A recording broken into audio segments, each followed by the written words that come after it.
सनातन के खिलाफ बोलना ए राजा को भारी पड़ गया है। ए राजा के खिलाफ दिल्ली पुलिस में शिकायत दर्ज हुई है। वकील विनीत जिंदल ने शिकायत दर्ज कराई है। सनातन धर्म का अपमान करने पर एफआईआर दर्ज हुई है। भावनाओं को आहत करने के लिए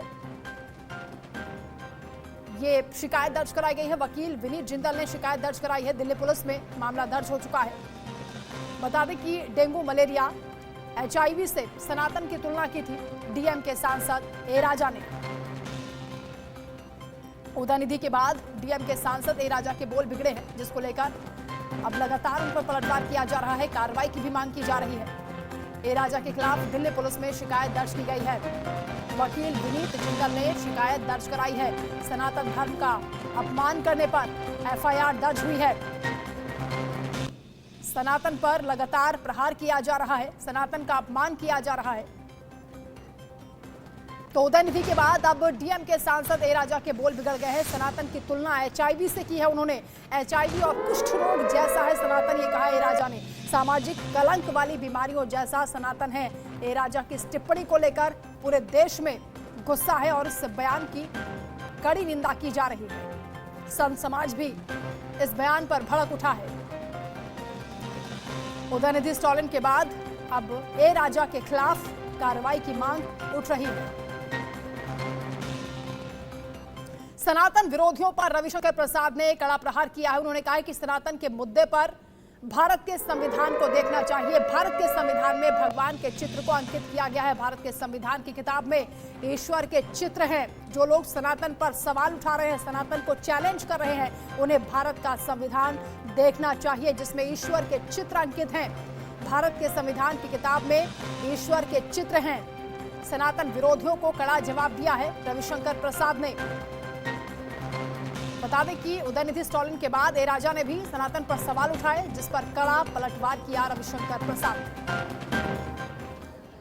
सोनिया गांधी जी, भाजपा की ओर से ये फिर मैं सवाल पूछ रहा हूं, मुंबई में क्या फैसला किया था आप लोगों ने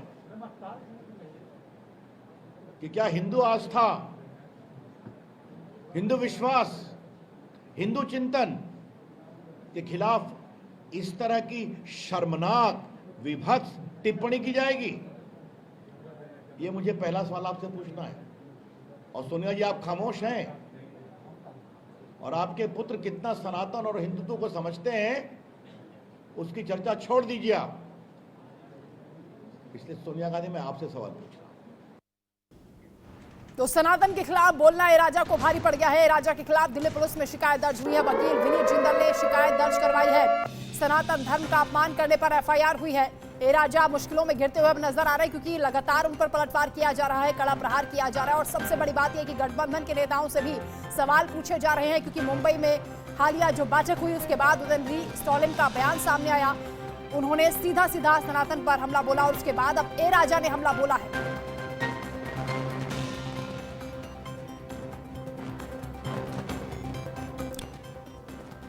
विनीत जिंदल अधिवक्ता हमारे साथ इस वक्त जुड़ रहे हैं, जिन्होंने शिकायत दर्ज कराई है ए राजा के खिलाफ। और आशीष सिन्हा न्यूज रूम से मेरे सहयोगी हमारे साथ जुड़े हैं। विनीत जिंदल जी, शुरुआत आप ही से करते हुए, सनातन धर्म का अपमान किया गया है, क्योंकि बार इस तरह की चीजों से कंपेयर किया जा रहा है सनातन को, जो कि बेहद ही अपमानजनक कृत्य है। किस तरह की शिकायत आपने कराई है? देखिए, हम लोगों ने देखा जैसे पहले उदयनिधि स्टालिन ने सनातन धर्म के लिए अपमानजनक बातें की, खत्म करने तक की बात की सनातन धर्म को, और उसके बाद उसी वक्तव्य का सपोर्ट करते हुए ए राजा ने आज यहाँ तक कह दिया कि सनातन धर्म HIV और कुछ रोग जैसा एक धर्म है, और उसको फॉलो करने वालों के लिए कितना दुखदायी है। मैं एज एन सनातनी, मैं एक सनातन धर्म को मानने वाला हिंदू हूँ, और मुझे लगता है कि इस तरह की बातें करने से कहीं ना कहीं समाज के अंदर आप एक बंटवारा करने की कोशिश कर रहे हैं, आप समाज में लोगों को उकसा रहे हैं। मेरी रिलीजियस फीलिंग्स भी हर्ट हुई हैं, और मैंने इसी को लेकर दिल्ली पुलिस के पास आज एक शिकायत दायर की है, जिसमें मैंने मांग की है कि उदयनिधि स्टालिन को भी पहले शिकायत दायर की थी, और आज ए राजा के खिलाफ कि ए राजा को भी उसी एफआईआर के तहत, उसी सेक्शंस के तहत प्रोसिक्यूट किया जाए और जल्द से जल्द उनकी गिरफ्तारी हो, जो कि बहुत जरूरी है। किस तरह की कार्रवाई सर हो सकती है, क्योंकि आपने शिकायत दर्ज कराई है, एफआईआर भी हो गई है? देखिए, अरेस्टिंग बहुत जरूरी है, क्योंकि सिर्फ एफआईआर होने से या शिकायत दर्ज करने से बात नहीं बनेगी। हमने देखा कैसे उदयनिधि स्टालिन के ऊपर 3 या 4 एफआईआर हो चुकी हैं ऑलरेडी, लेकिन उसका कोई फर्क नजर नहीं आ रहा, उसका कोई इम्पैक्ट नजर नहीं आ रहा, क्योंकि कानून में भी यही है कि जब तक आपको सजा नहीं मिलेगी तब तक उस चीज को लेकर आप कैसे कह सकते हैं। और मुझे लगता है कि सजा जो होता है, आप कहें कि एक्शन जब तक इनिशिएट नहीं होगा पुलिस की तरफ से, तब तक इस चीज को लेकर रोकना बहुत मुश्किल है। और ये बहुत खतरनाक तरीके की एक बात है, कैसे लगातार डीएमके के नेता एक के बाद एक सामने आके सनातन को खुलेआम अपशब्द कह रहे हैं, और उसके ऊपर बाद भी कोई एक्शन, स्ट्रॉन्ग एक्शन होता हुआ नजर नहीं आता। विनीत जी, क्या आप बता सकते हैं कि कौन कौन सी धाराओं में एफआईआर हुई है? मेरी शिकायत पे अभी एफआईआर नहीं हुई है, अभी मैंने शिकायत दायर की है। मेरी जो शिकायत है वो धारा 153A, 295 और 505 मैंने दायर की है, जिसमें जो सनातनी धर्म, जैसे मैं हूँ एज एन हिंदू, मेरी रिलीजियस फीलिंग्स को हट करने को लेकर, साथ साथ समाज को धर्म के आधार पर बांटने को लेकर और समाज में अशांति फैलाने को लेकर मैंने ये शिकायत दायर की। सर, क्या लगता है आपको कि ये कैसी बौखलाहट है, एक के बाद एक लगातार इस तरह की बयानबाजी क्यों की जा रही है? देश की 80% आबादी की भावनाओं के साथ खिलवाड़ हो रहा है। देखिए, मुझे लगता है कहीं ना कहीं, क्योंकि पॉलिटिकल पार्टीज के लीडर हैं और कहीं ना कहीं पॉलिटिकल मोटिव जो है इसके पीछे है। लेकिन इस बात पे मैं जरूर कहना चाहूंगा कि सर्वोच्च न्यायालय ने जिस तरह का डायरेक्शन रिसेंटली दिया था, उसके बावजूद जिस तरह से ऐसे लोगों के ऊपर कार्रवाई नहीं होना, ये बहुत निंदनीय है। मेरा आग्रह है, चाहे वो किसी भी स्टेट की पुलिस हो, ऐसे लोगों के ऊपर हेट स्पीच को हम इसको कहेंगे तो इसको रोकना बहुत जरूरी है। और शायद अपने पॉलिटिकल मोटिव्स को पूरा करने के लिए ये लोग ऐसी बातें कर रहे हैं, लेकिन समाज का कितना नुकसान इस चीजों से हो रहा है, तो उसके लिए इन लोगों के ऊपर एक्शन होना बहुत जरूरी है। आप कह रहे हैं कि अरेस्टिंग की आपने मांग की है, इससे पहले उदयनिधि के खिलाफ कई केसेस हो चुके हैं, लेकिन अभी तक गिरफ्तारी नहीं हुई है। अगर गिरफ्तारी इस बार भी ए राजा की नहीं होती है तो फिर आगे क्या स्टेप लिया जाएगा आपकी ओर से? बिल्कुल, मैं इस चीज के ऊपर भी हम लोग काम कर रहे हैं। उदयनिधि स्टालिन को और अब ए राजा, इन दोनों के लिए हम लोग इस चीज पे काम कर रहे हैं। और आगे की कार्रवाई के लिए अगर हमें कोर्ट जाना होगा तो डेफिनेटली हम लोग कोर्ट जाएंगे और इस चीज की मांग करेंगे। ठीक है, बहुत शुक्रिया सर आपका हमारे साथ जुड़ने के लिए, तमाम बातचीत के लिए। तो विनीत जी हमारे साथ जुड़े, उन्होंने बताया कि किस तरह से कार्रवाई की मांग उन्होंने की है, और एफआईआर भी उन्होंने हालांकि कहा शिकायत दर्ज हुई है लेकिन एफआईआर नहीं हुई है। ए राजा के खिलाफ कार्रवाई की मांग अब तेजी से उठने लगी है, क्योंकि सनातन पर उन्होंने कटाक्ष किया है, सनातन पर उन्होंने बहुत तीखा हमला बोला है, विवादित टिप्पणी की है, जिसको लेकर पूरे देश में गुस्सा देखा जा रहा है। संत समाज भी इसको लेकर भड़का हुआ है, सनातन प्रेमी भी इसको लेकर निंदा कर रहे हैं इस बयान की, क्योंकि एक के बाद एक लगातार बयान इस तरह से सामने आ रहे हैं। सवाल ये उठता है कि सनातन को चैलेंज आखिर क्यों किया जा रहा है, इसके पीछे क्या राजनीतिक महत्वाकांक्षा हो सकती है, क्या साजिश इसके पीछे हो सकती है? क्योंकि देश की 80% आबादी की भावनाओं को आहत करने वाला ये बयान है।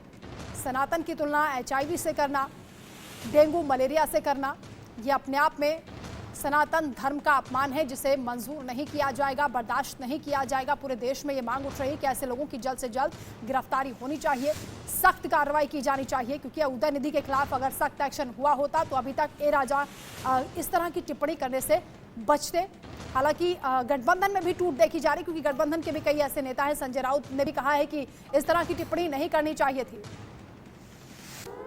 वहीं सनातन विवाद में मोदी के मंत्री खुलकर उतर आए हैं। गजेंद्र सिंह शेखावत ने सनातन विरोधियों पर हमला बोला। खिलजी, गजनवी और गौरी सनातन नहीं मिटा सके, शेखावत ने कहा, तो अब कोई सनातन को कैसे मिटा पाएगा? मोदी ने मंत्रियों को सनातन पर जवाब देने की नसीहत दी थी, जिसके बाद लगातार मंत्रियों का बयान सामने आ रहा है और कड़ा प्रहार किया जा रहा है सनातन विरोधियों पर। उनके इन अपमानजनक शब्दों पर जवाब दिया जा रहा है। जब खिलजी, औरंगजेब, गजनवी सनातन को नहीं मिटा पाए तो अब इसे कैसे चैलेंज किया जा सकता है? सनातन को कोई मिटा नहीं पाएगा, गजेंद्र सिंह शेखावत ने कहा है। पलटवार किया है ए राजा और उदयनिधि स्टालिन के बयान को लेकर।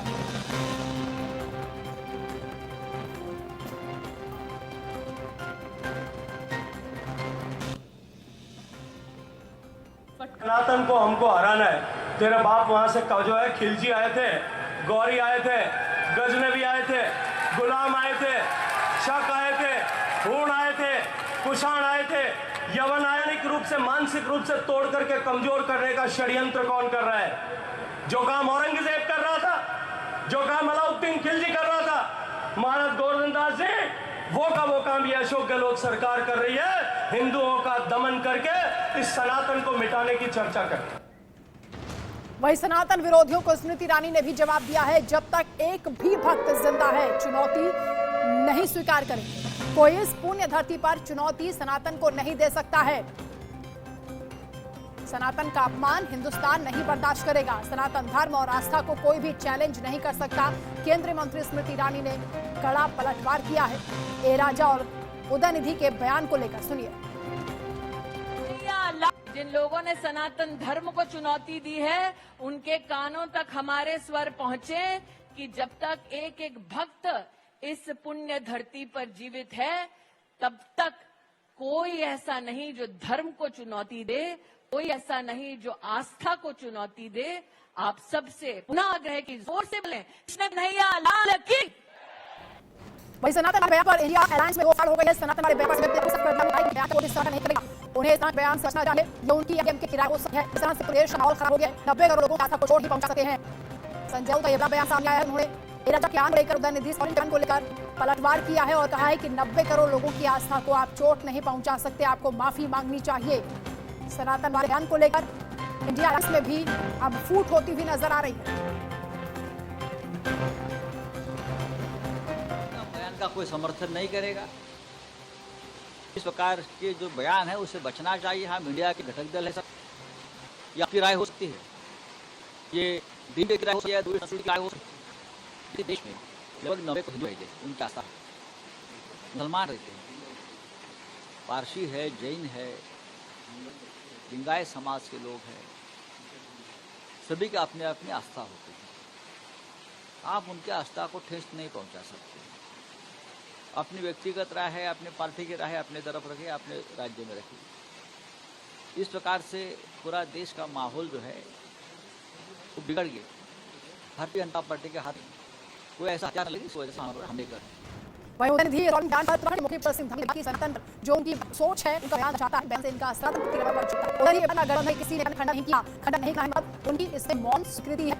पुष्कर सिंह भी यही तीखा हमला बोला है और कि इनकी सोच बताती है इस तरह से सनातन के खिलाफ अब टिप्पणी की जा रही है, बर्दाश्त नहीं की जाए।